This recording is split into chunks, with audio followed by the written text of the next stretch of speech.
Hello, guys. 22 days in, we're almost done with this boundaries challenge. Are you feeling some shifts in your boundaries? Are you feeling like your life is starting to kind of rearrange itself in a way that is more honoring to you? I hope that's what you're experiencing. That is my real goal here.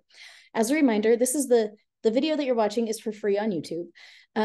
There is a link below for the paid version of this class, which comes with journaling prompts that you write inside of it and a live group session with me. And we're having it today. So the Zoom link to attend that is inside of the boundaries class, the paid boundaries class, and the link to that is below. So just so you're aware of that.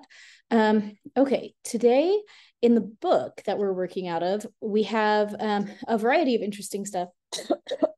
Excuse me.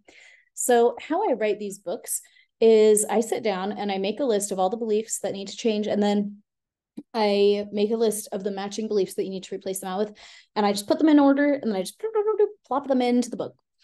So sometimes like we'll have a little section that's all on a theme, and then we'll have a section of like a little bit more random, and it just kind of depends on how it all just like flowed out of my brain in the ethereal soup. So today in the book, we talk about romantic boundaries. We talk about the boundaries of children and being willing to respect the boundaries of children as adults. Were you a child? I know you were a child, but were you a child who had their boundaries ignored? Guess what? Every child has their boundaries ignored. Every child has had times where our personal boundaries were violated by adults.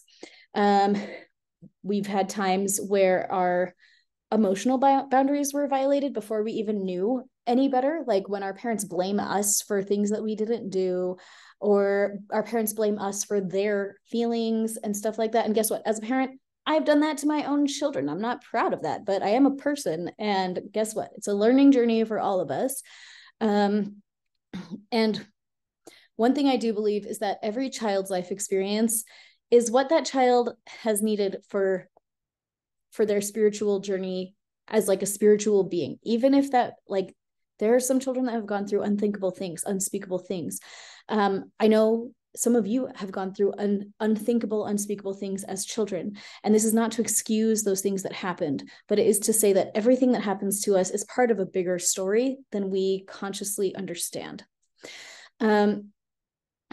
Okay, the thing that I mostly wanted to talk about with today's boundary work was the management between conflict and boundaries. We need a little download of divine wisdom on when we need to speak up and enforce our boundaries and when not to.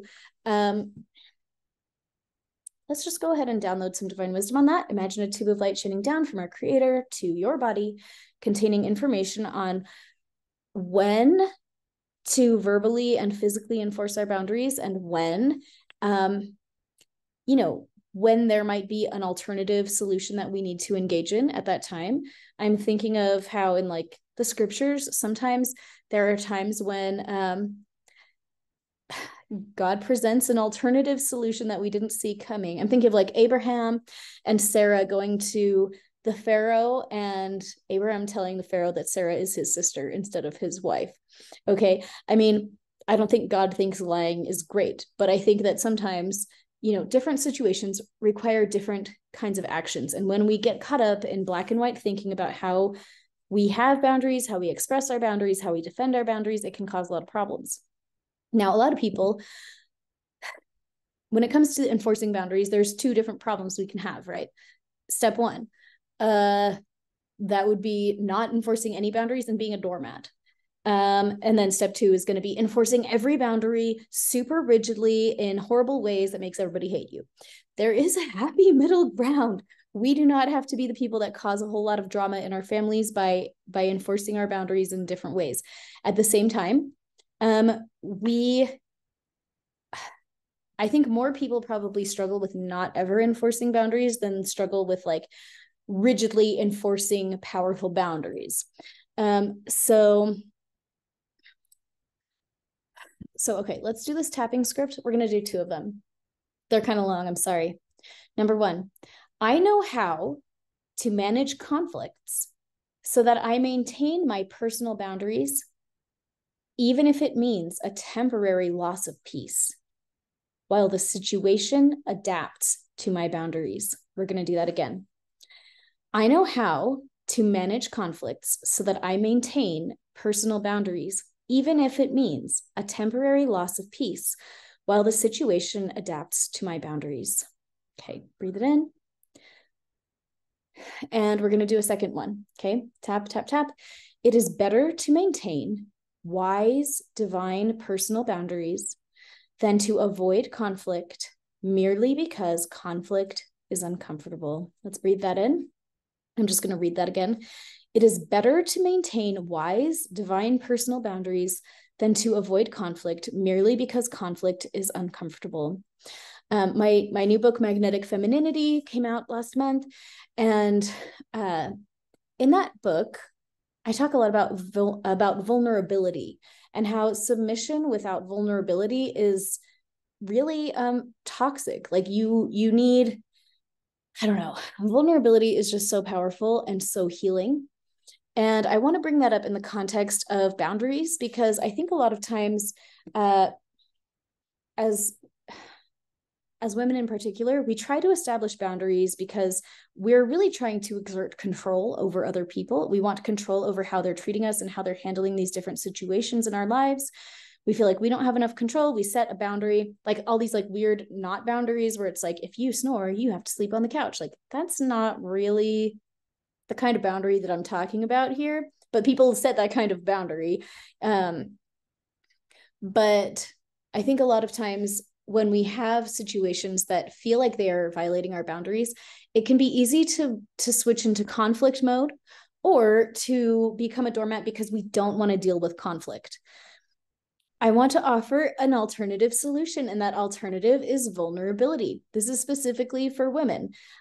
Being emotionally vulnerable with men or women about the boundary issue that you are having can be enormously healing, and it kind of shifts the energy out of conflict. I have a big set of chapters on vulnerability in that book, Magnetic Femininity, which is on Amazon.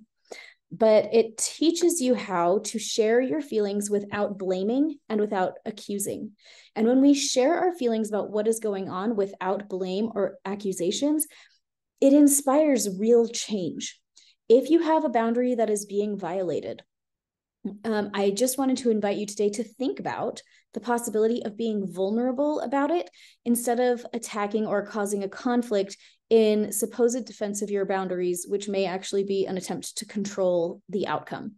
Now, for men, you have kind of a different energy than women, obviously, duh. But for men, your answer here is not going to be emotionally vulnerable necessarily. If you feel like sharing your feelings, okay. But for men, your job, in my opinion, is to really be logical and take a look at the situations in your life and get rational about it. Take into account the feelings of the other people around you and the situations. Look within at how much responsibility you have in solving this problem and what you can do to fix it. Man, I just need to finish my book on masculine energy. But there are ways to solve boundary conflicts without conflict. There are ways that you can have these conversations that bring up the feelings and the problems in a way that is safe and non-accusatory, that can prompt real change without the conflict. These conversations can be hard. They're deeply vulnerable. They involve you bearing your emotional soul to other people without blaming them for the problem, which is so hard. But when you can master that, you can see enormous change in not a lot of time. And you can do it without creating conflict. So once again, I'll recommend that book, Magnetic Femininity, by Ali Druzet. That's me. And I guess I'll say also that I have a number of husbands that have read the book. And so anyways, it was written for women, but if you're a man, you might benefit from it too. It does talk about, masculine energy and some theory of how this kind of works in there, if you're interested in that kind of thing. Okay, thank you guys for being here. Thanks for spending December with me, the holiday season, learning about boundaries and listening to me talk about them every day for a few minutes. The holiday season is hard, and I mean, it doesn't have to be hard. The holiday season is fun, but it can be hard, especially around boundary issues. gift giving, family, no family, family crises, family drama, drama with friends and coworkers and schedules, and the hecticness of the season. This is the absolute perfect time to be getting your energy field in order so that you can have a wonderful holiday experience. That is what I want for you. So thank you guys for being here, and I will see you tomorrow.